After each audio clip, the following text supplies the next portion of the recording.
Why are you in such a good mood today? Me? Yes, you. You think I'm talking to Blake Sale or one of these other people in the chat? You're in a good mood today, Julia. Yes. Why is that? I've just discovered something wonderful that you don't want to hear about. What's that? Is it the lymph system, or was it Yes. hair growth, or my God, Julia? Lots of different things. Julia came into the studio today with she's been watching scams on YouTube Reels or Facebook Reels again. My co-host, beloved co-host, Julia Vatican, Commodore of the Beach Street Yacht Club. I'm your host, Tom Eamon, and we are here as usual in Studio B with a slight rearrangement, better than ever, I think it's fair to say. Let's get on with the show. And we are at the starting line as always. We want to thank everybody who supports us, who joins us for these shows every Tuesday and Friday. We're in our 10th year of yacht racing news, views, and notables. As we check in with the others coming on, Larry Kennedy says, hola from the FIDI, the financial district in New York City. The founding squad looks pretty good. He's talking about our cover, our lead, L-E-D-E, the theme for today's show. Ed Worley saying, cheers, everyone. Greg Phillips is up early on the Gold Coast of Australia, where it's, what time? 06:01, is that right, Greg? Blake is happy. Blake Middleton is happy. You're in a good mood. You rock, Julia. Oh, yes. Peter Taylor's in New York City. Peter Stevenson's in Sydney. And about to start a motor on his 12-meter KA5. Jody Shields is also here. He's down north of Sydney at 06:02. Welcome, everybody. Thank you for joining us on this show. Julia, what are we celebrating today? Meteor showers. Nope.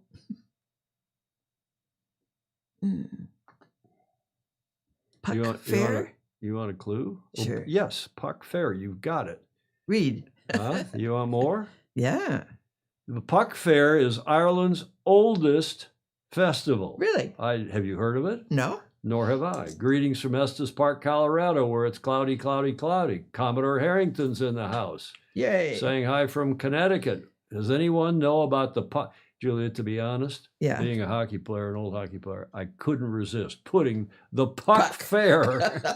We had Are you celebrating pucks? The pucks. Well, look at, if you were to change those first two letters. Yes. And it was a something pair. Yes. I have a feeling that's where this came from, but I'm not Irish. Those of you who are should know what this is all about. But it is Ireland's oldest festival. The Puck Fair is a lively festival held in Killorglin, Ireland, where a goat, no joke, a goat is crowned as King Puck and honored by the town. This unique tradition, one of the oldest in Ireland, draws crowds eager to witness the crowning and take part in this is not a joke. The town, I've seen videos and so on, the town comes alive with music, dancing, and stalls filled with crafts and food. It's a day of excitement. Actually, it's 3 days, with everyone enjoying the vibrant atmosphere and sense of community that fills the air. Yay. I have to be careful how I say this. The Puck Fair is a lively festival. Puck the Magic Dragon. It's just an amazing thing, and here's the video. Where a wild goat is crowned king. Welcome to Ireland's Puck Fair. Every August in the town of Killorglin, one of Ireland's oldest festivals takes place, the Puck Fair. The star of the show, a wild goat captured from the mountains, is crowned King Puck and placed on a high platform in the town square. The festival spans 3 days, with street parades, traditional Irish music, dancing, and market stalls filling the town with excitement. It's a celebration of community and ancient Irish traditions, all under the watchful eyes of King Puck, of course. Could you imagine being there for the crowning of a goat king? Let us know in the comments, and don't forget to subscribe for more quirky traditions from around the world. I don't know what website that is. But I can't imagine the king standing Wild King standing quietly. The real king. The Well, pug. the king. Well, they apparently the Society for the Prevention of Cruelty to Animals is all excited. As they let the thing out and they move it around, they put it back. I don't know what's going on, but has anyone ever heard of this puck fair? I have to be careful. Yeah. Jody Shields is saying, "I love to celebrate a good puck." Okay, that's clean, Julia. Yes. Huh? Barely. That's clean. No finger wag for that. No. That's what we're celebrating today, Commodores, ladies and gentlemen. The Irish Puck Fair. As an old hockey player, I have some appreciation for pucks. I know you do. Good, hard, cold pucks, Julia. I know. Well, there, you know that in hockey, you keep the puck Yes. in a bucket of snow or ice to keep them hard. They're vulcanized rubber and keep them really hard and cold. So they go fast. Well, so they go faster, so you can shoot them harder. Exactly. I'm not kidding. It's the first, when I was running the kids hockey program in Ann Arbor, the first thing I did for all the scorekeepers, Yeah. because you hire some kid for Right. $3 or $4 an hour to sit there in the cold, freezing cold, and they score the game, with the 2 penalty boxes, and then you got the scorekeeper in the middle, and they have a sheet, Yeah. and they take their glove off and they write on the sheet, then they put their mitten back on. But they have to have the puck, so when one goes flying into the stands, the ref goes over and they toss you a puck, or they toss you a puck, and they're in a bucket of snow, retrieved from the machine that cleans the ice, which is called what? Starts with a Z. Keep going. Well done. Zamboni. Zamboni machine. My best friend. Your best friend, Mr. Now, Mr. Zamboni was a person. Yes, I know. Okay. I know an Irishman whose surname is Puck the Magic Dragon. Yeah. Well, that was Puff. Fabian Haroldson, 12-meter world's antique and vintage class in Marstrand next week. Well, we'll tune in, Fabian. We'll have a look at that. Thank you very much. That's from around the world in Ireland. The annual Puck Fair. Julia? Sir. We have a really cool thing here going on, and I just want to talk about it. It's gone on. I want to talk about it in a bit of a retrospective here. And this is how it wrapped up on Friday. We talked about this on Friday's show, but this is the classy 200th Cows Week wrapped up with fireworks, the return of fireworks, thanks, I guess, in large part to North Sales, who were the title partner of Cows Week last week. Gorgeous. And they had apparently the great fireworks. I mean, I've heard from several Fozy who were there. This is a magazine article, online article now, Yachting World. That's a shot from 1911, the parade out front there during Cows Week. And the question that Yachting World is asking, yes, has Cows Week bounced back for good? Because it's had some sponsors, lost some sponsors. It's had some ups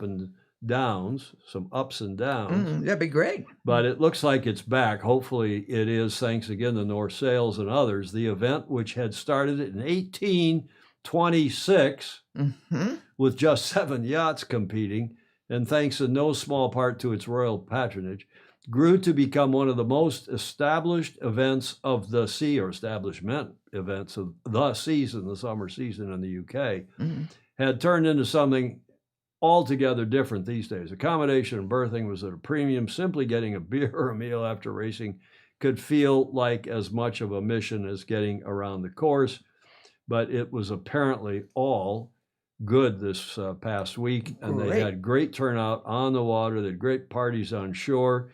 This was the impressive IRC Zero Fleet competing for the Britannia Cup at this year's North Sales Cows Week. And nice photos. This spring there in the UK, as we've heard from John Emmett and others, was the very welcome announcement that for its bicentenary year, the event would have a title sponsor once again. And what's more, it was a sailing brand, North Sales. Yay. So North Sales Cows Week may be running on a lower budget than the glory days of the big banking company sponsors. But one thing is certain, around cows this last week, the buzz is back. Oh.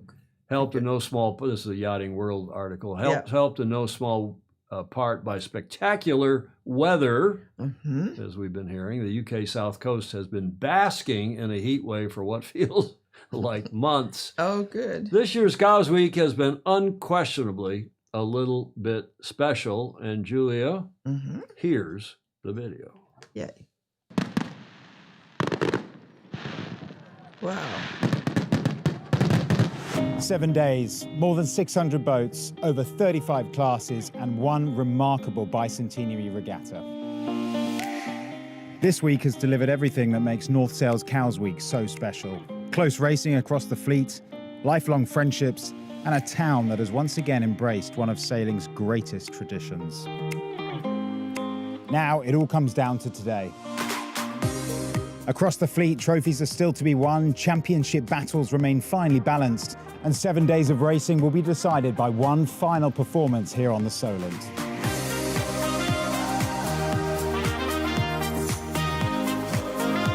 We've had a great week. Sometimes the luck's with you and sometimes it's not. And I think, yeah, we've had certainly our moments of opportunity this week and we've really kind of cashed in on that. But it's all about the crew, where the whole is greater than the parts in terms of the team spirit. Everyone being highly focused, everyone working together, all bar the shouting and screaming, of course. You can probably hear I'm a bit hoarse. It's a bit like Test cricket. You know, it's a very different from a weekend or 2 or 3 days. So it's a physical, mental challenge, 3-4 hours every day where you're really having to be focused every second. That adds up over a week. That's 24 hours of really intense sailing. By the end of today, new names will be added to trophies, but the memories of this remarkable week will belong to everyone who was part of it. Oh, it's been a fantastic week. We managed to race every day, and every day was a very different race. We started with easterly winds, then we ended up with winds all over the place yesterday, and we were worrying we weren't going to get any wind at all, but we got a good breeze and a fair race today. So I think everybody had a fantastic time. Very special to be 200 years old for Cows Week. I can't say we've done them all, thank goodness for that. It's one of a kind. I mean, the history, the venue, the Solent, 600 boats, 5,000 sailors. I mean, you can't ask for more. The wind's always a fabulous thing to do, but ultimately it'll be the best boat that wins, and it's been very tight racing, which is something that makes yacht racing exciting. I think at the end of the day, we just want to sail really well. And if we win, that's great. If we sail really well and don't win, that's still great for us. Well, certainly for me.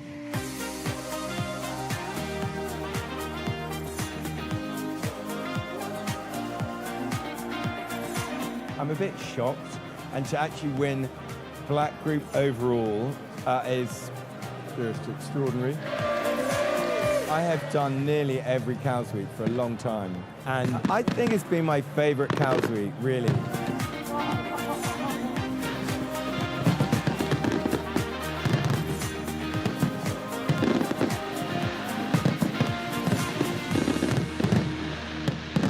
Congratulations. I think the trophy winners were winners, but I think everyone who was there, it sounds like, was a winner. Yeah, that was a nice phrase he used. Nice wrap-up video. Yeah. They had a video every day. We played Thursday's video on Friday. This was obviously Friday's wrap-up video. Congratulations to all involved, the Cows Combined Clubs that put that on, and to North Sails, who sponsored it. Bravo. Zulu. Now, a couple of other notes from that regatta. First of all, there are lots and lots of photos. This is my favorite photo. And yeah, okay, there's a little foreshortening with probably a telephoto lens, but this is close to shore. It reminds me, Julie, a little bit of what it looks like out here in front of St. Fancy when the boats start on Wednesday nights and sail into the rocks, especially on a flood tide, to get out of the current, get some current relief. But isn't that a fabulous photo? It is. The kids there watching to see a little port starboard. But the boat coming off the beach certainly must have had sea room, so they're tacked and probably the other boats keeping clear. Nice stuff. Good day from Michigan. Clark Chapin says Alan Long is replying to Jody Shields. Jody said, I think the AC is fully pucked, Julia. Does that deserve a win? I think he's right, by the way, but that's another issue. Greetings, Tom, Julia, and the Fosey. Sleeping in the boat shop and doing absolutely nothing while enjoying Sailing Illustrated. Thanks, Clay Embley Yeah. in Kentucky. Ted Ryman's in Cape Town in the Republic of South Africa. Blake Sale, that's a lot of boats and sailors racing at Cows indeed. Nice video, Ed Worley says. Yep, the fireworks on the last night are always amazing. Ryman's been there any number of times, he being a Brit. Mhm. But, Ted, to be fair, they haven't had fireworks in quite some time. North brought them back. It's a nice way to conclude It is. the regatta. Jim They were Murray, great Grosse ones, too. Pointe Yacht Club Junior Program grad. When Justin, I think on Friday's show, you said Bravo Zulu to Jim Murray. I wasn't sure of the reference. Congrats, Jim and team. Justin's also a Michigander, now living in SoCal. And Jody Shields says, okay, Julia, it's a puck up. Okay, enough. Tell Jody to behave himself, would you please? My darling. Huh? My darling. I've got a Jody. shot of Jody that you're going to like a lot in Whiskey Tango Foxtrot right at the end of the show. I miss Jody. Well, we had that video of him last I know. on International World Beer Day. Or I know. Again, just a fabulous photo. And speaking of cool photos, remember that boat? That is Magnus the Magnificent. Oh, yes. Magnus. It's his Flying 15 fantastic Fox.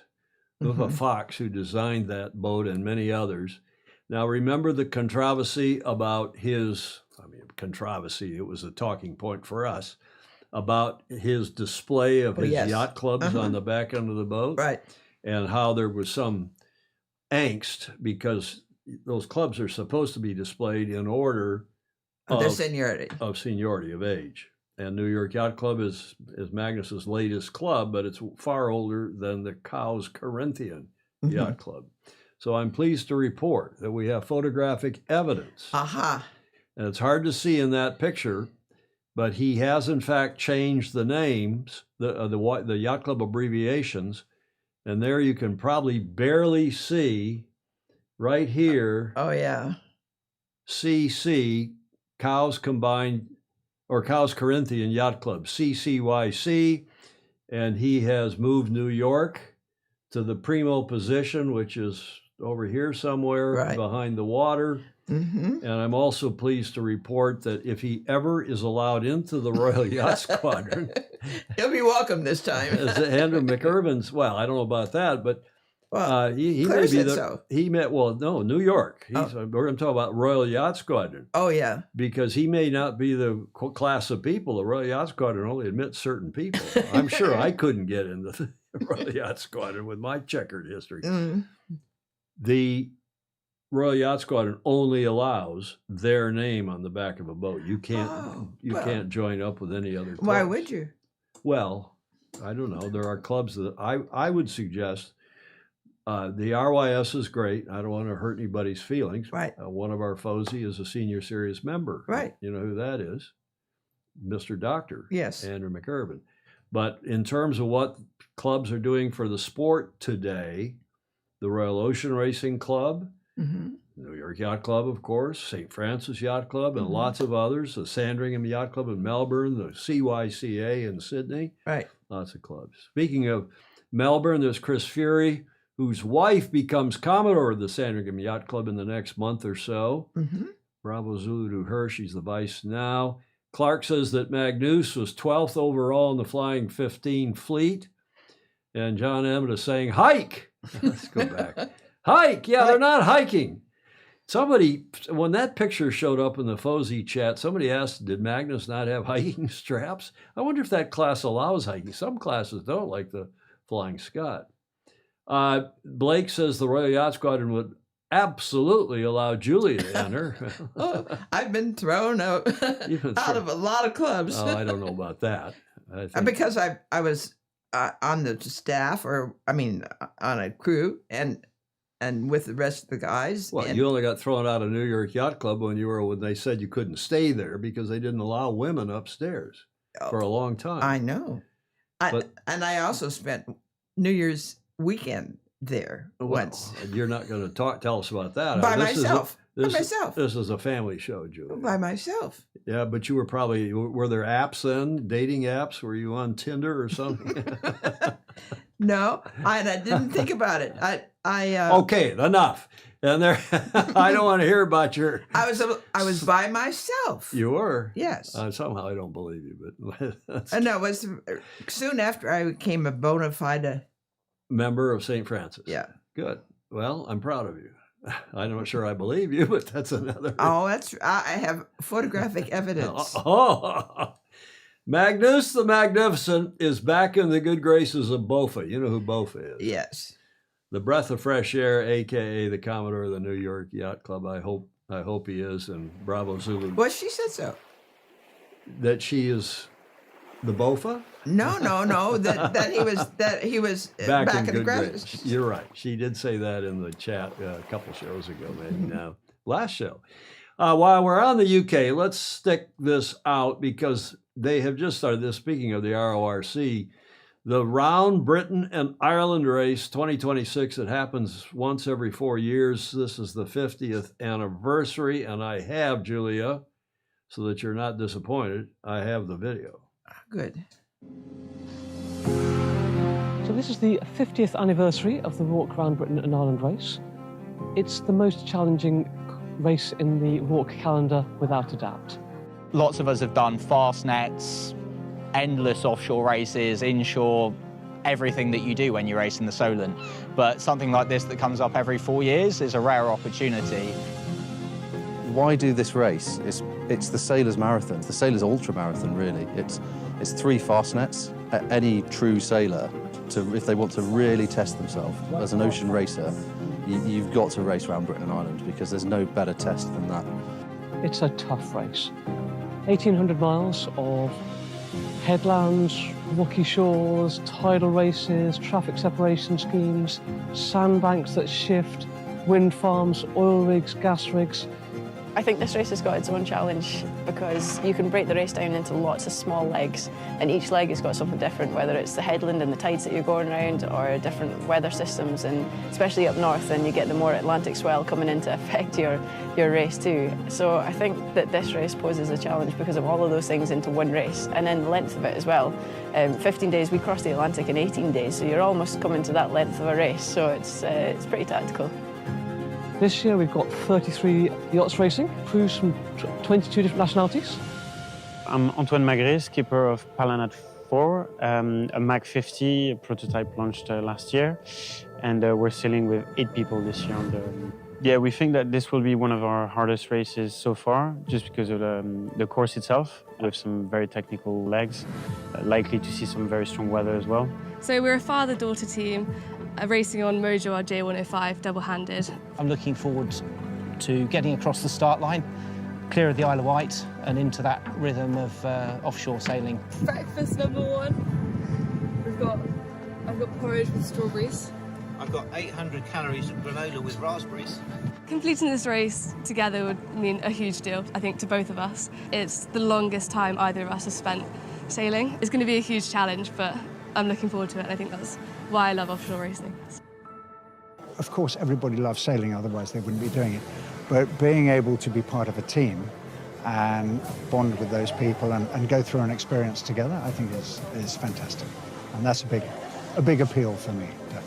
This is a tremendous boat. It's got a great pedigree. It's not a luxury boat by any means. My toothbrush will be about the only luxury I have. Whether we can't see another boat or not, we'll be pushing the boat hard, and that's the bit I enjoy the most, being able to sail hard for a race of this duration. I think on this race it's going to be really essential to make sure you know when to keep in the pack and when to try and stretch your legs. So I think every boat will have its niche and be able to play that to its advantage. So this is going to be the toughest challenge yet. It'll be a real test, but I think we're ready to take on the challenge. Wasn't that a great video? Yes, indeed. Impressive, Blake. Middleton's Blake Sale says he's on YouTube today. Impressive. That sounds like a mega triathlon. 1,800 miles compared to a simple marathon. I mean, the Bermuda race, the Fast Ascent race, 600, yeah. The Middle Sea race. The only race I think is longer is the Transpac or the Pacific Cup from here to Hawaii that I can think of. Probably a couple others somewhere that I don't come to mind. Sydney. Well, that's only 600 and change. Sydney, Hobart. Yeah. Yeah. I thought it was 80. Yeah. No, It's about the same length as Yeah, okay. Bermuda and as the Okay. Fastnet. Fritz Mueller, hi from Miami. And then John Emmett, of course, is a Brit. Did you see that island up at the top? We've talked about that island before. And it's called Mugglefugger or whatever it's called. I'm not Mucklefugger, he says. Muckle, yeah. And 10 pints, after 10 pints, that may be difficult to say. Well, not that we're going to try. Julia, it's nice to see so many, speaking of Deb Fish, who's the Commodore of the RORC, who introduced that video. Yes. She has a wonderful voice. She does, and she's apparently doing a fabulous job, as is Claire, as are you, as the Commodore of the Beach Street Oh, of Yacht course. Club, the most prestigious club of them all. And in this city. Well, not in this city, but what other club? Not New York, not the Royals, not the Sandringham, not the Cows Corinth. What other club has 2 live shows a week emanating from the clubhouse? That's a challenge. That's a challenge. And you're the Commodore of that club, and Bravo Zulu, again, the North Sales and Predict Win, who are sponsoring that Round Britain race. Let's stay on Britain for one more moment, the UK, GBR, and get John Emmett's report. The Coaching Corner, our regular contributor to this show, John Emmett.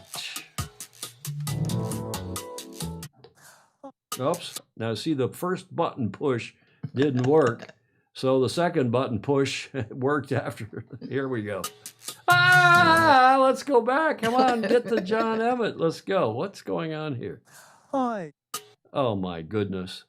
I have finger problems today, Julia. Once again, here is John Emmett in the Coaching Hi, Corner. Tom, Julia, and all the Fozy. So this is Lily's VX1. Well, not Lily's VX1, but the one she's sailing. And Bass week has just come to an end. In fact, it's not even a week, it's 9 days of sailing. So as we wander slowly around the boat park, you can see just the number of dinghies and the number of different starts of dinghies. Now, obviously, at this point, I should probably have done my research a little bit better, but I think we had 8 different starts. In fact, I learnt towards the end of the week, because of the distance of the start line, I could probably launch about the same time that Lily started, having been one of the later ones.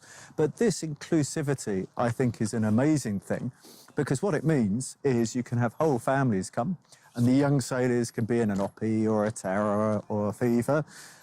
The grandparents can be in the Flying 15 or some Wayfarer or something like that. The kids in the middle, or the parents can be, you know, in Ilkas and Solos and Phantoms, depending upon their body weight. And yeah, I think it's absolutely fantastic scenery here up in Basselthwaite. The sailing is difficult. I had to put my pond sailing and shifty sailing hat on, which probably took me quite a long time.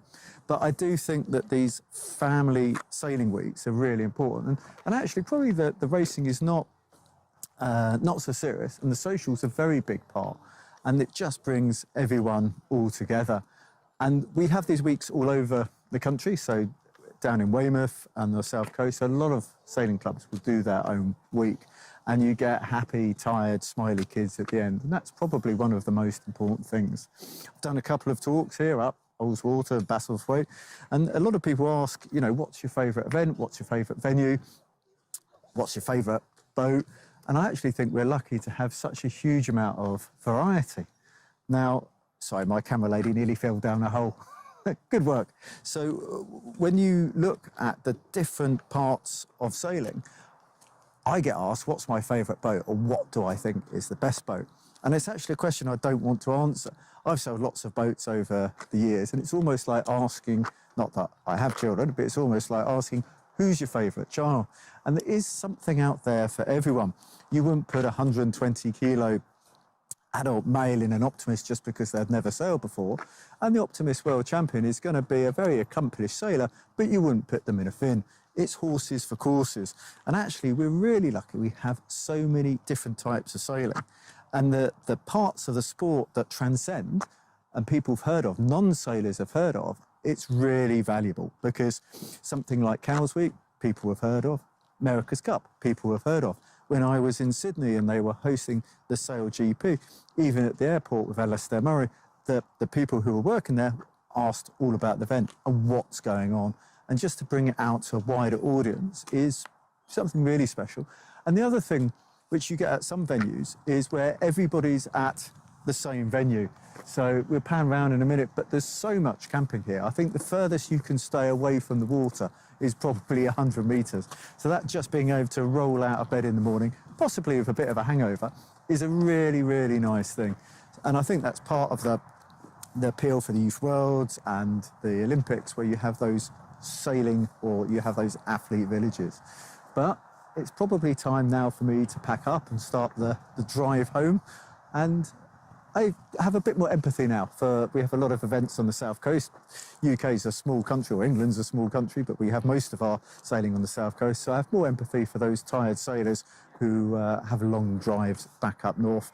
And with that, I'm going to give the usual sign off, everyone, to sail fast, sail safe, and I think, most importantly, have fun. Indeed, have fun. John Emmett up in the Lake District, I guess. Have you been to the Lake District in England? You've been everywhere.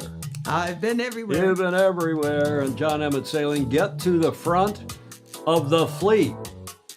And I think we should also mention, as we normally do, that everyone should get behind this effort led by World Sailing and the Aussies to get sailing back in the Paralympics.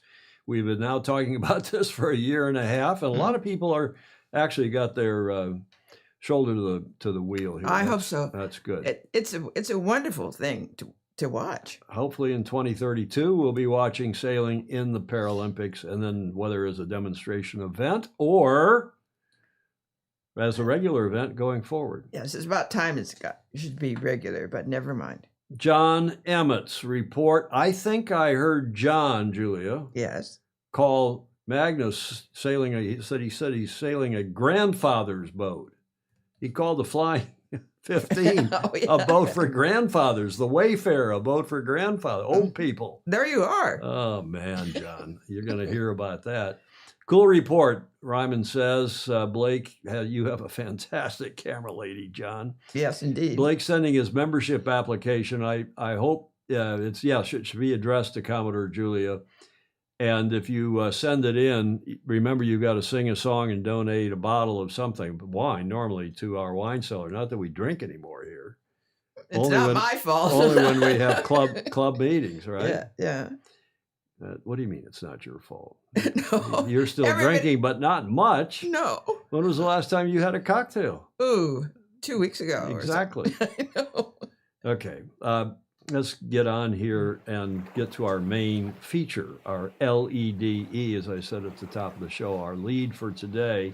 And that, of course, is about this syndicate, this team called American Racing Challenge. That's their new logo, Team USA, and it's being shortened by a lot of people to ARC Team USA. Mm-hmm. It was founded by Carl Komarek and his co-founder and vice chairman, Mr. Komarek's the chairman. The vice chairman, it says now in their website, is this guy Chris Welch, whom I don't know. Mm-hmm. Well, I don't know Mr. Komarek either. But we know about him. But we know about him, and I've checked out Chris Welch. He's a Formula One guy. He's done a lot of business deals and sponsorship deals in F1 and in the FIA's E class, the electro, what do I want to call it? The E-mobile that's being raced. Somebody tell me what that's called. So there they are, the co-founders of the American Racing Challenger Team USA. And of course, as many of you will remember, our longtime friend Ken Reed is the CEO of ARC Team USA. And the other thing I have to mention it, our other longtime friend and Ken's brother, Brad Reed, who is the executive director of Sail Newport. And Sail Newport is the challenging club. So a lot of people are calling it now Sail Newport Yacht Club, even though its stated purposes with the state of Rhode Island and in their own materials is to be as a community sailing center. So we'll see how that all works out with going forward. But Brad Reed is a very clever guy, and we'll see how he pulls this off. Sail Newport being a challenging club. Yes, thank you, Yarvai. Hey, Formula E. So this gentleman, Chris Welch, has done a lot of work in F1 and also Formula E. Thank you, very much. Just above that, by the way, Blake, I thought if you asked for membership at BSYC. If you personally ask for it, yes. Well, he just did in the chat. Does that disqualify Blake? No, he's talked about it before. Oh, he has. We've talked about it. See how nice Julie is, Peter Taylor. She lets everybody, including me, off the hook regularly. We'll see if Brad Reed, if he's off the hook here at Salem Newport. They have bought, that is the ARC Team USA, they bought the assets of American Magic, New York Yacht Club's challenger from last time, in Barcelona. So they are also operating out of the Pensacola base, or part of it anyway. And they're hard at it. They're hard at work. And the question remains, who is going to be their design team? Because that's not been announced. This event is less than a year away, the Challenger Selection Series. And as Magnus the Magnificent pointed out in his, did you read his thing this morning? The blog post? No. He points out, well, they got a great group of sailors, which I agree with, and several others have already commented about what a good founding squad this is. I agree. Who's their designer of their foils? Who's their foil designer? Who's doing the electronics? Yep. Because the electronics maybe will have as much to do with winning and losing as will the foils. Of course. And the sailing team. Yes. So that's Maybe the more. team. And now to give you, this is the best thing I found describing this great group of sailors. And it's a new generation, to be sure. Here's from the foil this morning. ARC Team USA have just unveiled their founding squad for their America's Cup campaign in Naples, and it's all made up of ex-American Magic and current US SailGP team sailors. First up is Lucas Calabrese, London 2012 Olympic bronze medalist in the 470 for Argentina. He's a world champion in 4 different classes, and he was a key component to American Magic's last cup run. Now, although no roles have been carved out for any of these sailors, we know that Lucas can jump in anywhere. He was the man who stepped in for Paul Goodison when he got injured in the last cup in Barcelona. Next is Riley Gibbs, USA's NACRA 17 Olympic representative for Tokyo 2020 and a former US SailGP team sailor. Similar to Lucas, Riley was also part of the American Magic outfit for the last cup as a trimmer. Another trimmer that was part of that same team is Michael Menninger. Menninger is the current US SailGP team wing trimmer, and a fast one at that, with the team currently sitting 4th in the season standings. Hans Henken is next, another member of the current US SailGP team as flight controller. He's also a Paris 2024 bronze medalist in the 49er, and on top of all that, he's also an aerospace engineer from Stanford University. Another member is Harry Melges. He carries one of the most famous names in sailing, and he's already a TP52 Super Series champ at age 24, helming American Magic Quantum Racing to victory. Finally, the team have Louisa Nostrom, Women's America's Cup trimmer in Barcelona for American Magic. Nostrom has also been listed on the current US SailGP team athlete roster since Halifax this season, but she is yet to race on board. So despite no roles being allocated yet, where are these sailors likely to fit in? Well, the helms, I would put that down to Lucas Calabrese and Harry Melges. The trimmers, I would put that down to Michael Menninger and Riley Gibbs. And that leaves Hans Henken and Louisa Nostrom. Where do they fit in? Well, I can see them both having the ability to fit in either to the trimmer role or that 5th strategy and systems role. Obviously, Hans Henken, his degree in aerospace engineering, he has a good ability for that kind of role in the strategy and systems. And equally, Louisa Nostrom, her ability to trim in the Women's America's Cup, she'd fit well as a trimmer, or similar with her experience in all the foiling classes she's raced in, she'd be very good in that strategy role. It's an interesting group, and it's going to be exciting to watch them develop. And according to the press release, there's actually more of the team yet to be announced.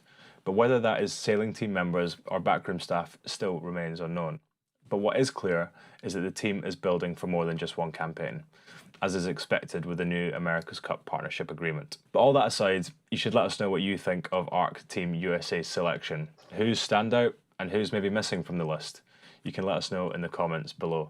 And as always, if you want to read the full article on this, you can head to thefoil.com. And I commend thefoil.com. It's causing angst for some people. It's new, and as one of our friends said, it's Brits talking to Brits. But I think it's grown beyond that. Yes. I believe it's actually backed by a Canadian or a Canadian company. But bravo Zulu to them. I thought that was a superb report. Yes. And I think it's fair to say this is a great sailing team. Yes. A lot of experience. And potentially, if this were a sailing event, not a team race, not technology, it's a technology race, I think they'd have a good chance of winning. But of course, it's way more than a sailing event. Yarvahe says, like the foil. Yes, I do like the foil. It's a YouTube channel, and I think it's really doing the sport a lot of good. Back on the membership of BSY. Oh no, Peter Taylor is saying, wow, Julia is in a great mood today. Time to ask her for the jet again. Well, I'm ready. Are you ready? Yes, I've dreamed about it. Well, you made a lot of money in the last week, it sounds like. Well, good. Okay. Alex Kent. Hello, Alex. Fun to see Melgus on board. Yeah, we got to teach the foil how to pronounce Melgus. Not fun to see, not Melges or Melges. Although we used to call him Melges, buddy. We used to call him Melgesus. That was a nickname. Oh, really? Yeah, because he was so good. Fun to see Melgus on board. Adds to the backstory for the public. Yeah, that's H4, as he's commonly called. He calls himself Quattro. Does he? Yeah, and I think that's in Barcelona, perhaps, where he was with that team. Now, Quattro, H4, did an interview this morning, Julia, with CNN International. I don't know when he did it, yesterday or today, but it showed up this morning. And with thanks to Stingray up in Seattle, who sent me the link, and we've got it. Oh, good. On our show. Good. And it is from CNN International. Melgus IV was named to the ARC Team USA squad on Monday. And the liner notes, if you will, that's not what we call them, but the cover for this video says CNN World Sports Patrick Snell speaks with the 2021 U.S. Rolex Yachtsman of the Year and America's Cup AC38 sailing squad member, Harry IV. That's super exciting for me. It's a brand new team, consisting of really a lot of young American sailors that have a lot of talent. I think the thing that I'm most excited for is being able to represent the United States in the America's Cup coming up next year. Harry, the America's Cup is the world's oldest trophy when it comes to international team sport, and next year it's taking place for the very first time in Italy. You've even represented the US in the Youth America's Cup as well. What for you makes this prestigious, historic competition so very, very special? Well, like you mentioned, the America's Cup is one of the oldest trophies in sporting history, and when it comes to sailing, it's really the pinnacle of the sport. So, as a lifelong sailor myself and racer, it's everything in the sport, which makes it such an incredible opportunity. Steeped in history, you've had terrific success in your own career, Harry. 2021 US Rolex Yachtsman of the Year, 8 national championships across multiple classes. What would it mean to you personally, Harry, dare I say it, to go on and achieve an historic America's Cup triumph? It would mean the world to me. I mean, I've been dreaming of this since I was a little kid, and it would mean a whole lot to me if we were to win the Cup. The three-peat is complete, and Emirates Team New Zealand win the Louis Vuitton 37th America's Cup.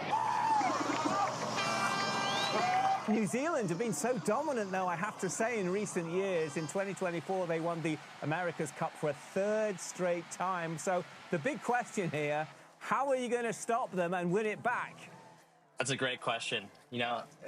Team New Zealand has done a really good job of throwing the ball really far down the road, and then trying to catch it at the end when it comes to, their sailing team and the design aspect. And, I think that's something that with this team, we've done a really good job with so far. And it's so important having the fastest boat out there. And the America's Cup is taking, the most advanced technology in the marine industry, and really they're inventing a lot of it.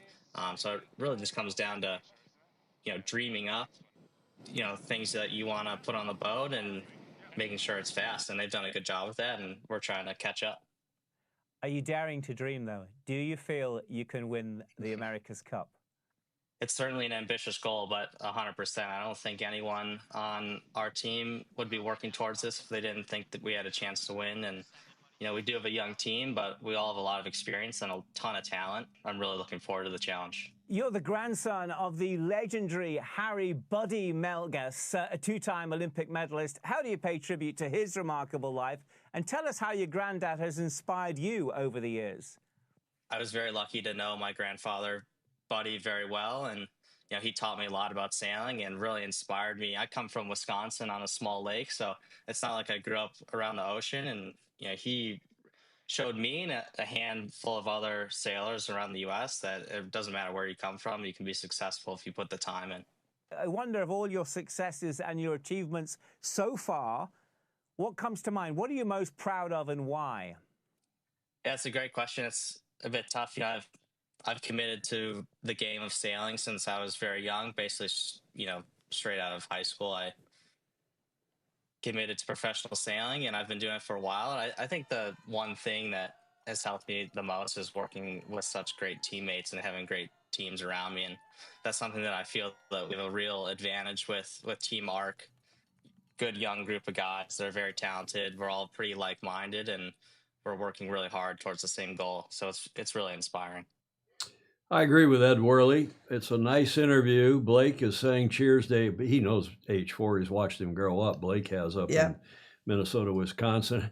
It's interesting. He says, I come from a small lake in Wisconsin. Well, Lake Geneva is not exactly a small lake, and it's a hotbed of yacht racing, of course. Yes. Thanks to Buddy and Buddy Melgas, his grandfather, and many other people. But, we note on this show from time to time that you just saw John Emmett up in the Lake District and all those boats and all the sailing that goes on up there. There's more sailing in this. I say this as a former executive director of USYRU, looked into this, and also being from a small lake in Michigan. Right.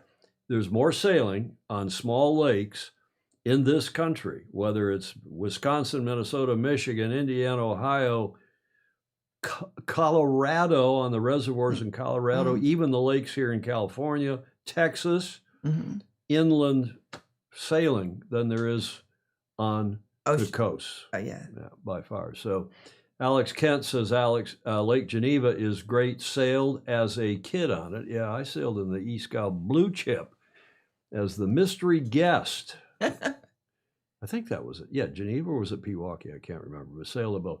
And thanks to Stingray, again, for sending that clip. We had to do a little manipulation this morning to get that done. But thanks to CNN also, CNN International, and good stuff all around.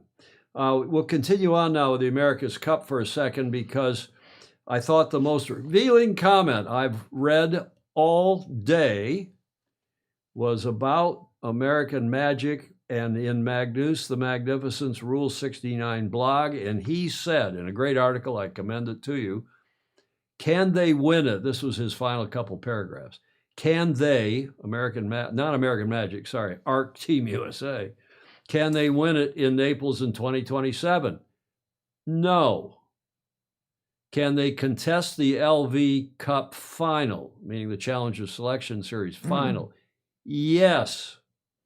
I think it's a straight fight. Now, remember who this is. This is Magnus, who works for Mr. Dalton and writes most of their press releases and websites and so on. He's an employee of AC38, ACE, whomever is the corporate body these days. I think it's a straight fight between La Roche-Posay Racing Team. That's the French team. La Roche-Posay. La Roche-Posay. Thank you, Julie. You're the francophone here on this show. It's a straight fight between the French team, how's that, and ARC Team USA for the LV Cup final to face Luna Rossa. No mention of the Brits. No mention of the Challenger of Record. Julia? Yes. Magnus the Magnificent is saying that the LV finals are going to be between Luna Rossa and either the French or the Americans. The rest are time crunched with other factors against them. That was as polite a way of putting it as one could hope. ARC Team USA is the official dark horse in my mind. He started the article out talking about how all the teams try to play themselves down. Even Team New Zealand is saying, we're the underdog, we're the dark horse, and so on. Well, we'll see. It's ARC Team USA is the official dark horse in my mind of the 38th America's Cup, the LV Cup, and the favorite for the 39th. You had that, you heard, sorry, that here first. Well, that would be fun. It would be. I must say, I really hope they succeed. I like the sailing lineup. I asked, as did Magnus in that article, who are their designers, their design team. Normally you name the design team before you name the sailing team, but they've been having a bit of a struggle with that, or maybe they don't want anybody to know who it is. Yeah. Maybe not. Ed Worley, the COR, meaning the Royal Yacht Squadron, may not be the COR in the future, unfortunately. We'll see. What else? Yarvahe says, I don't see how ARC are any better placed than the Brits. Blake is saying that the E-Scow blue chip is always on Pewaukee. Okay, that's where we did that. I've sailed in Geneva otherwise. Aloha from Idaho. There's Mark Michelson, who is our weather guru. Yes. And there's Bing Bong. I want ARC TUSA, ARC TUSA. Is that what we're going to call them now? That's good, Bing Bong. That's William Sangmeister, by the way, to win. But how are they not considered time crunched? Good point. Now, Julia, do you know where William Sangmeister is and what he's been doing today? He's in Florida. Well done. And he's always sailing. No, his beloved father and our super Fozy, John Sangmeister, instead of him flying to Miami, where William will soon start school at the University of Miami, not to be confused with the U of M in Michigan. And they call it in Florida, they call it the U of M, meaning the University of Miami. He's going to business school there. They're driving cross country because the car is going to be William's car. You need a car in Miami. So John is driving them across, and they've stopped in Houston at Sailing Friends. Yes, I've America's seen that. Cup. Yeah. They've stopped at yacht clubs along the Gulf Coast. They have really done cool stuff, including this morning. Which I didn't see. They were at the blast off. They were at the rocket launch of your favorite entrepreneur's latest. Monsieur Elon Musk's latest, whatever it's called, and that launched another 20 Starlink satellites. Yes. 20. Well, he's got 10,000 up. Exactly. And that, if that's not a sailing connection, I don't know what is, because you saw it on the back of Claire's boat. You see it increasingly, the Starlink antenna, and it won't surprise you or me if sooner or later we ditch the Comcast Xfinity cable in here and we've got Starlink. Yeah, maybe sooner. Sooner. Well, I know you'd like to do that. Yep. But, then you got to deal with YouTube TV instead of your remote control that changes the channels to exactly what you want. Or you can say, watch CNN. Yes. You never say that because you don't like CNN. That's another issue. Why are people lining up to lose, Clay Embley? Well, I think they know that, practically speaking, this is probably a bridge too far for Arctusa. I like that, Bing Bong. But the question is, why is anybody? And there's a good answer to that. Well, there's two good answers. What's your answer? Well, they're lining up for the next one. Exactly. That's one answer. Preparing for the next one. And they're kicking the tires, however you want to say it. But it's also a paycheck. It's excitement for the chairman. He's got plenty of dough. He's worth $7 or $8 or $9 billion. And it's a good reason to go to Italy. It's a good reason to go to Italy if that regatta actually happens. You saw they had a big earthquake in just that area that includes Bagnoli. Yeah, last week or the week before. Oh, big quake. A lot of damage. Some people hurt. We'll see. You're worried about it. You've been worried about that from the beginning. No, I'm actually not, because it's like worrying about the big one here in California. It could happen in the next 20 minutes. Right. Or it might not happen for the next 200 years. It'll happen sooner or later. And those poor folks in Colombia, that was way worse than I think the media have paid attention to. So there's a lot online about that. Earthquakes are tough. There are franchises now, meaning these America's Cup teams, Yarvahe says. And Larry Kennedy, good point. You miss every shot you don't take. So if you don't go for it, you're never going to win it. And Jody Shields, as a famous bloke once said, show me the money. Well, that's what's going on. And that was my point, is that, people jump into this. And as when I got hired away from USYRU by New York Yacht Club and their syndicate, I was making plenty of money at USYRU, but it's a lot more exciting to be in the pinnacle event of your sport. Of course. For, that much or a little more money or whatever it was. And that's what Harry was saying, I think. H4 said very well in that interview. Yeah. Great interview. So Magnus the Magnificent says the Brits aren't going to be in the LVC finals, unlike last time when they were. And he's saying that the Americans will win it next time. And you heard that here first. If you're not subscribing to his Rule 69 blog, you're missing out. I don't agree with everything. Nobody does. He doesn't agree with everything I say, although he mostly does. Or he gets beat over the head. Well, I'll beat him over on the head on this show if he... No, I'm kidding. We offline talk a lot, as you know. He's in the Super Fozzy chat and has been this morning. Yeah. And he's a great contributor to our sport, as is Gladwell, as are a lot. I like the foil. I like what they're doing for the sport. And they're not only doing videos, long-form videos, but they're doing shorts, which I'm too lazy, don't have enough time to put out shorts, because that's what you do. You get your, oops, I'm getting a call from the doctor's office. You look at shorts all day long, and they're addictive. You sit there and look at these little reels, as they call them on Facebook, or shorts. I don't, actually. You don't? Well, what are you looking at? Porn? Oh, you'd be disappointed if I said yes. I wouldn't be surprised. I think porn the Commodore, boring. Yeah, I know you've said that before. There may not be any ACP franchises in the AC soon. That's Ed Worley on YouTube. That's true. Margarita Marshall, very clever, Margarita. What about a quake in New York? She's talking about the Attorney General and the courts. Yarvahe said he'd bet against Magnus. He thinks Magnus is wrong. He thinks the Brits will be in. He thinks the Brits will be in this time into the finals of the LVC, I think is what correct me if I'm wrong, Yarhe. And also, he's maybe not quite so sure that the Americans will win it next time. I'm not either, but it's, it's Magnus. And I like that he puts his, on the line. Something to talk about. Something to talk about. Okay, so that's our report. I thought I was going to have a little information on the design team for this group.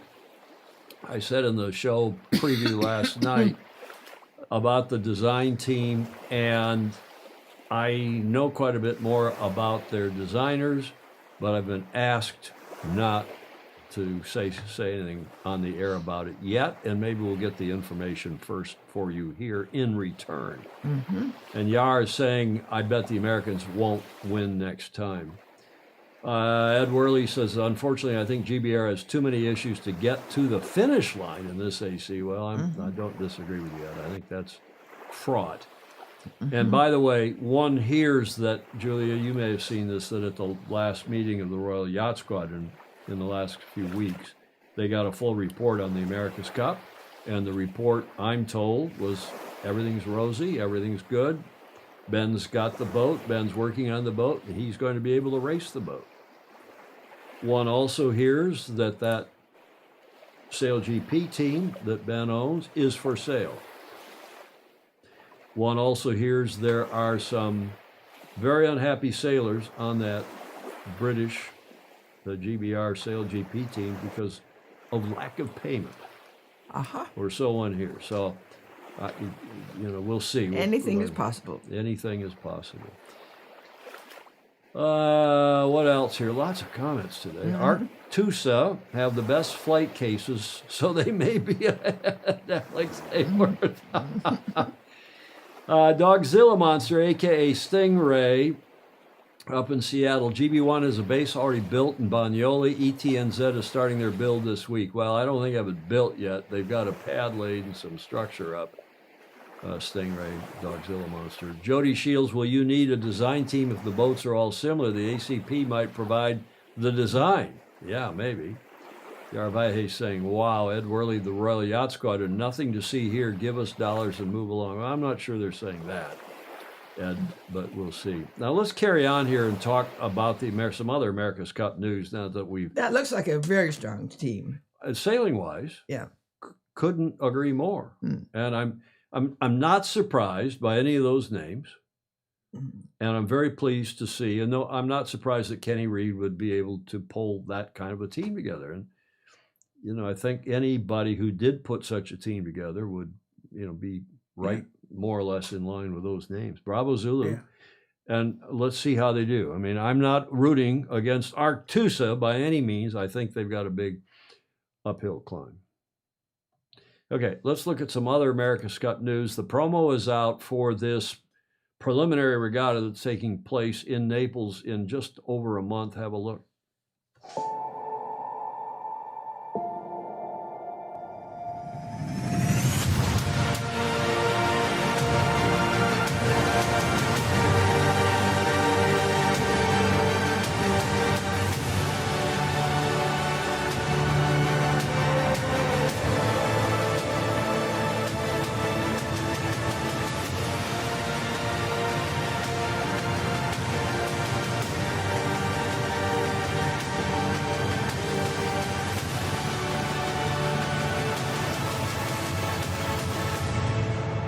24 to 27 September, and I do think that the America's Cup is putting out some darn good videos. That this is obviously a reel, a short, whatever you want to call it, but a lot of their stuff and a lot of the team stuff I think has been great, which is good for the sport. Yeah. Dogzilla Monster says, that's Stingray again. I'm going to use his real name sometime. I'm going to get him on the show sometime. You do use his No, real name. I've never used his real name on the show. Is that so? That's so, because he's in the witness protection program. I know. It's not, he's not really in the witness protection program, but we call him. He said so many things in and around the sport of sailing and the Sail Anarchy forum. He prefers to remain anonymous. He's saying, by the way, the Foil did an interview with GB1 designer Nick Holroyd about the use of AI even on the boats. Yeah, it's getting further and further away from yacht racing, as we all have known to come and love it or love. And it's getting ridiculous. There are a lot of potholes on the road to Naples. Well, we'll see. We shall see. Now, how about Emirates Team New Zealand, who won it the last 3 times? And who I and most other people, I think, that are keen observers, will win it again. And I certainly do. I think they're way ahead of the other teams, with the possible exception of Luna Rossa. They're training in their winter where it's damn cold. And Richard Gladwell has been reported. Go follow Richard Gladwell on sail-world.com, because he does a better job with the recon reports. He does. You agree? Yes. Than even the America's Cup does. He's really following it carefully and closely. He loves this kind of stuff. This is the ETNZ video of their latest training in Auckland. 30-degree temperature difference from up in Naples for the guys. But me, I'm well acclimatised to the cold now. It's been a while since I've been on a boat, so pretty happy out here. Definitely lucky with today. A bit chilly, but going well. Nice to be back on the water. It's been a little while. So short, and there were a couple others, but I thought that one was quite good. And now, Julia, there's been a renaming of the British AC40s. And here's the video on that. Okay.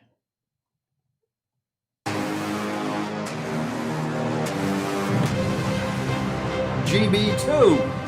I'm really excited to announce our Women's America's Cup team is renamed GB2 to really align it with GB1 and the America's Cup team and give it a really strong British identity.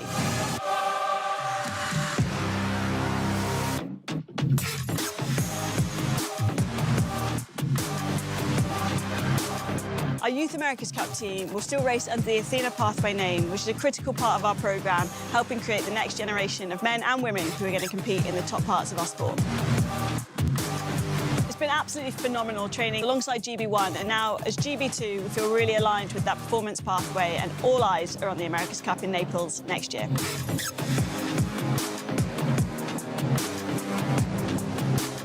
So Athena Racing looks like it's, Ben's outfits, it looks like it's getting subsumed, if that's the right word, or being overshadowed now Well, it's by actually probably- yeah. GB1, GB2. Go ahead. It's probably better identity. I agree. I think it is. Here's the bigger question. How much longer is Hannah Mills going to be with the British Sail GP team? Because the word coming out of any number of our good sources and friends in the UK is that she already has a sponsor of her own, perhaps from the Middle East, perhaps. Wow. For her own Sail GP team. Wow. And maybe she'll drive, maybe she won't. And maybe she will end up with Ben's Sail GP team now that we know it is for sale. Aha. So just... That all makes some sense. It does, doesn't it? Yeah.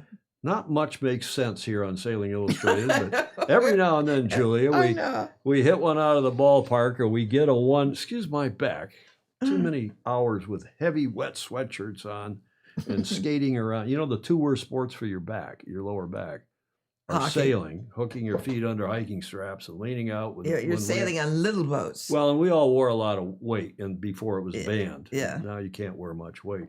The other is hockey. All these hockey guys, pros and so on, the posture for sailing in hockey when you are bent over with a stick on the ice is really tough on your lower back. But forget about that. Alex Hayworth says Team Arabia starting next season being run under the Athena Sport Group. Well, we'll see about that, Alex. I'm not disagreeing with Team Arabia. We'll see under whom that team is run, under whom or which body.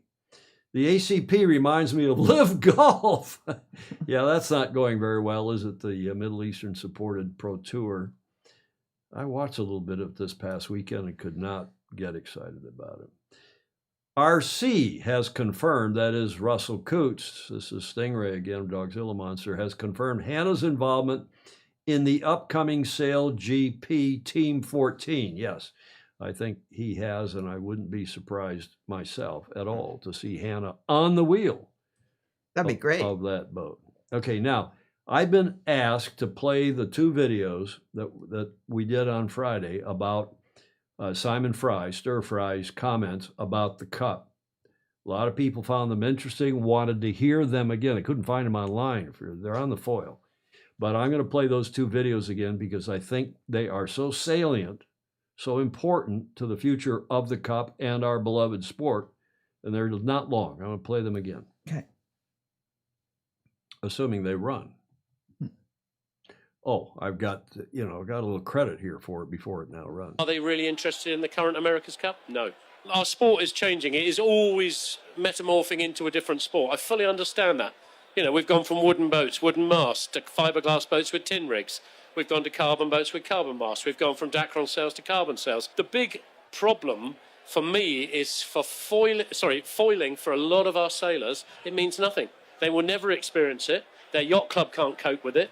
Why the America's Cup is in foiling boats with a limited crew, woeful. Why is it woeful? Well, because there's no trickle down. I don't think many people can assimilate with it. And when you look around here and you speak to some of the top professionals that are here, most of which have done the America's Cup, are they really interested in the current America's Cup? No. So the best period of the America's Cup for you was when? GBR Challenge 2003, when you were schooling up a young Freddie Carr, beating him up every day in the sail loft. Am I right? No, that's a low light. But, okay, yeah. Okay, good stuff. This was apparently a podcast that they did last week during Cows Week. But again, that video's on the foil. He said in 60 seconds, what we've been saying here for 60 years, I think. It's just maybe 6 years about the Cup. And I think he's spot on. I think they're spot on. I commend the foil to you once again as the YouTube channel. Go have a look at it. But in the meantime, there was more. If you were king of the America's Cup for 4 years, what kind of boat would you put the America's Cuppers in? 80 foot, let's say 16 crew, human powered winches, relatively light displacement, high stability, planing downwind, and you have to have flying sails. You have to change sails at every mark. Seeing sails go up and down. An understanding for Joe Bloggs, who sails a Westerly Wombat, and he stands at the bar, and he doesn't know at the moment in Sail GP or the Cup whether the boat's going upwind or downwind. I struggle with that. I struggle with that, and I'm on the bloody boat. Yeah, but that's because you had your head up someone else's backside. Hey, all right. Family-friendly podcast, Simon. Okay. Full marks to Simon Stir Fry and to the foil guys in the podcast that they did. And, I'm hard-pressed, Julia, to find anybody who disagrees with that. I know, and it could be that we don't know anybody else, but it's hard. Well, the sailors who have jobs, the designers who have jobs, the team leaders who dream of winning the America's Cup, the people, including especially the team leaders who dream of making into Formula One with this ACP. Problem is ACP is strictly verboten by the deed of gift. And this is going to come back to haunt them, I think, sooner than later, but we shall see. And that's why Margarita Marshall and others are saying, yes, there's a lot of, as we say in Michigan, there's a lot of dam to come over the water. Not water to come over the dam, Julia, but dam. There's enough preparation in it that we may have a regatta of the boats that are ready, but it won't be the America's Cup. Could be. Could be that nothing happens and this regatta goes on as scheduled and as envisioned.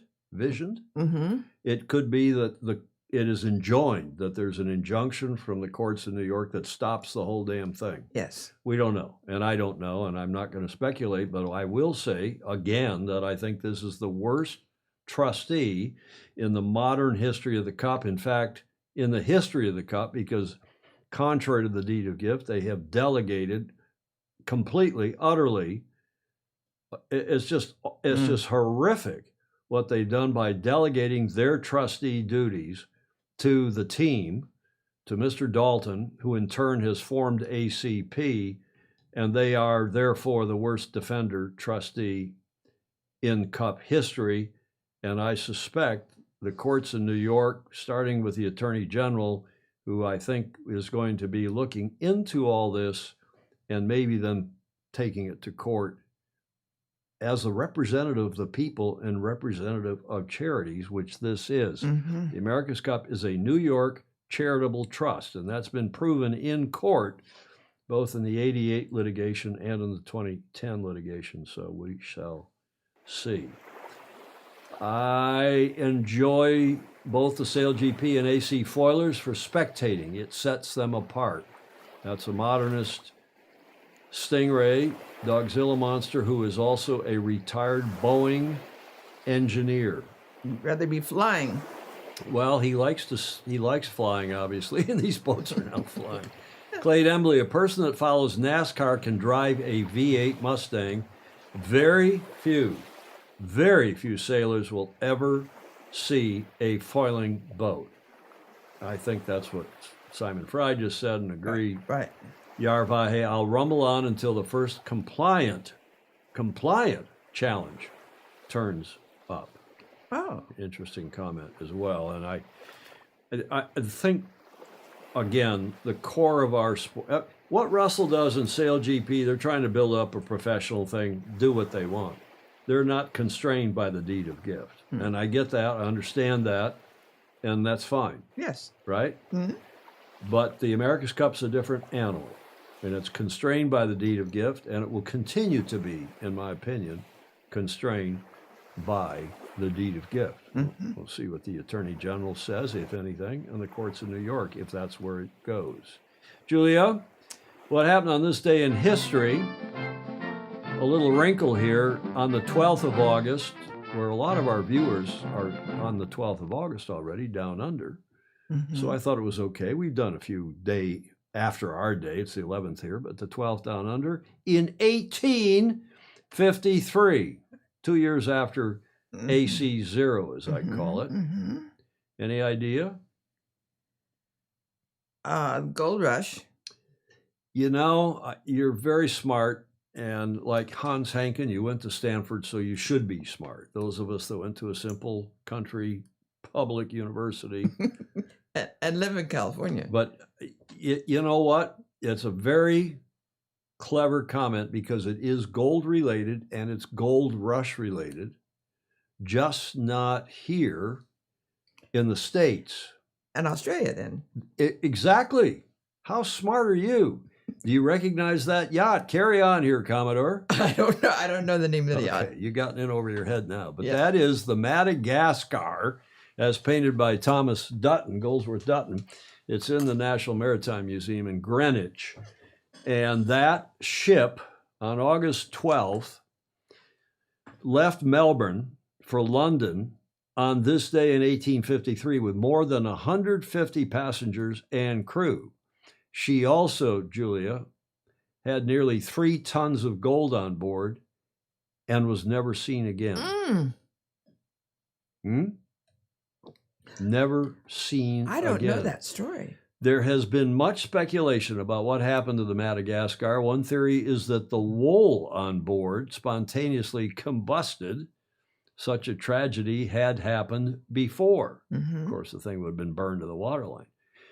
And below.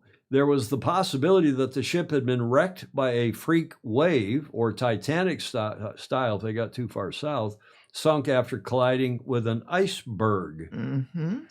There was also a growing belief that criminals on board, undetected by the police in the port, had taken over the ship. But a more plausible explanation is that the vessel was the victim of pirates who would have sunk the Madagascar after relieving it of its treasure. And 150 people? And a lot of people went away because they never saw them again. Never saw them again. So tough thing. The ship of gold, they call it, the Madagascar, sails into oblivion on this day in history, 1853. You Aussies must know what's going on or must have some ideas of what really happened. Clayt Embley in Kentucky says they split the gold among the passengers and everyone kept their mouths shut. And they lived happy. I wonder if they did, Clayt, I wonder where they lived because no one's ever seen or heard from again, as far as I understand. They'd have gone to Madagascar, maybe. I know. Yes. Okay, Julia, that gets us to we're only an hour and I told you it'd be a shorter show today, an hour and 17 minutes in. And the last leg today, we've got our usual musical intro, courtesy of a Super Fozy and the Commodore of the New York Yacht Club. And we have, I'm so enamored of Cows Week and how terrific. I've been, there for a couple of Cows Weeks, but it, by all accounts, was just a fabulous regatta. And I found a video online last night from what's called White Sky Media. Have a look.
Not so sure about the music, but the images, the video, isn't it fabulous? It is. This is what our sport's all about. This is what Cows Week is all about. Yes, you can have the IRC Zero class, Yeah, you can have some of the other fancies, but how many foiling yachts were at Cowes? Ed Worley asks. And I think you all know the answer. Yar Vahe is talking about the designers, Wes McCott. Is that how you pronounce that, Yar? But it makes me want to go sailing right now. It makes me want to go sailing in those boats, even though I've never sailed in them. And Alex Ken is asking, what are your dream boats? Well, I'm happy to sail small boats. I'm happy to sail on our 50-footer. Alex, you know the boat, it's okay.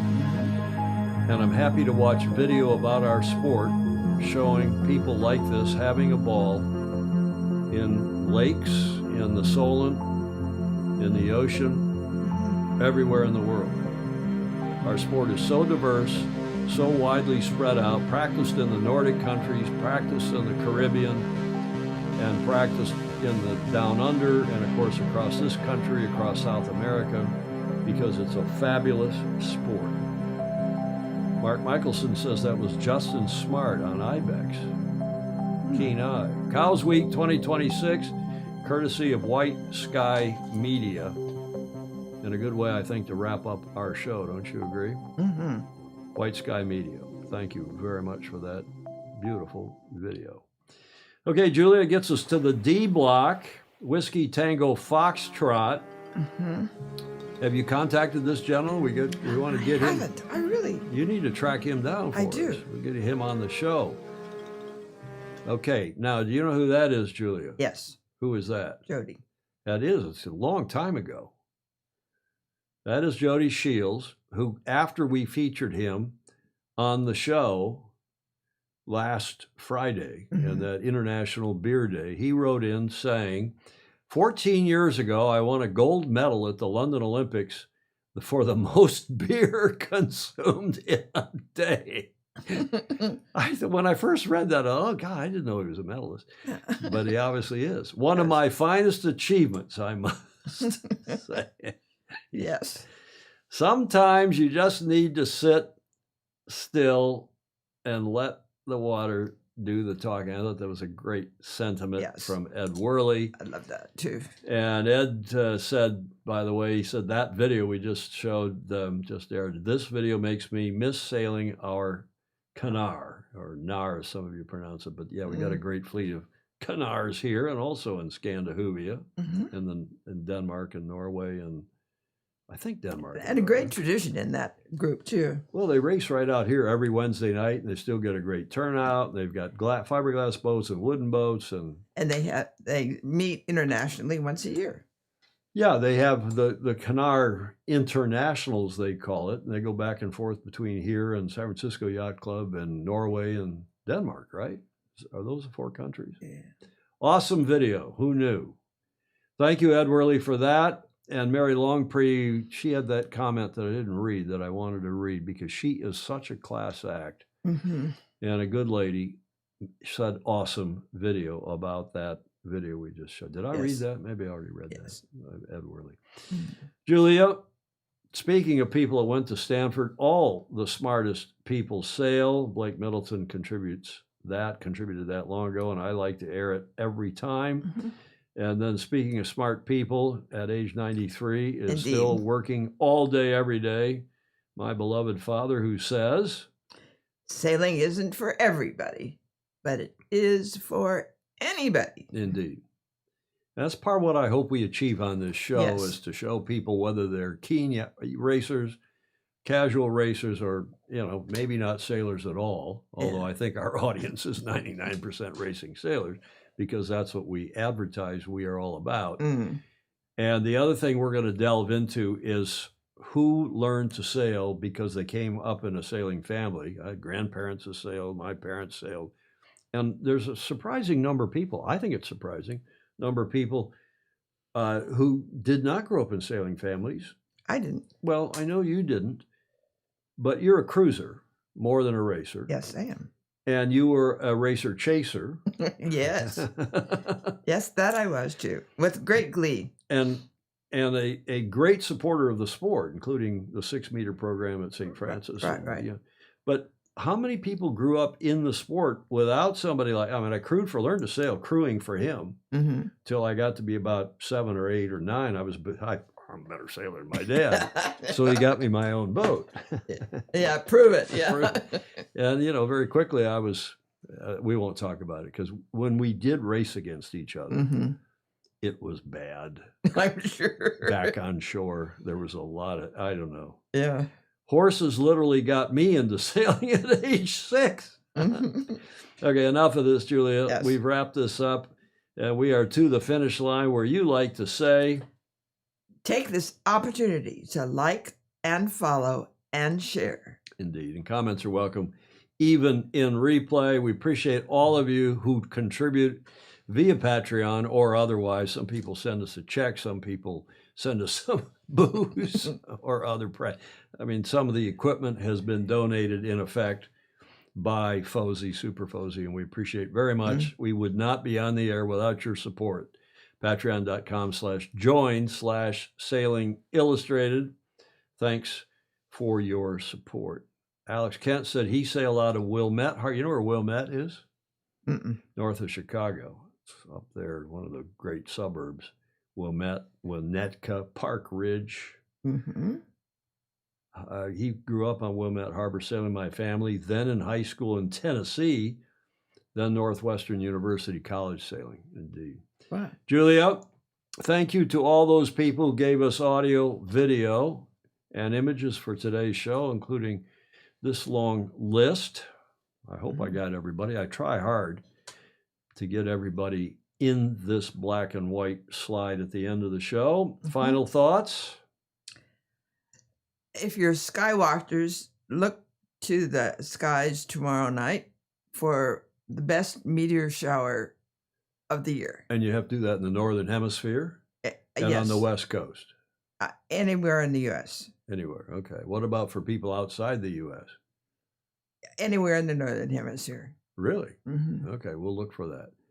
I have fireworks just here putting the Beach Street Yacht Club with the Studio B back together. Yeah, you did, but you did it. I did. Thanks, everyone. Thank you, Dogzilla Monster. Thanks, Commodore Holtzman, Joe Holtzman up in Estes, Colorado. And thanks to all of you for joining us. Hope to see you on Friday. In the meantime, sail fast, sail safe, and have fun. Ciao.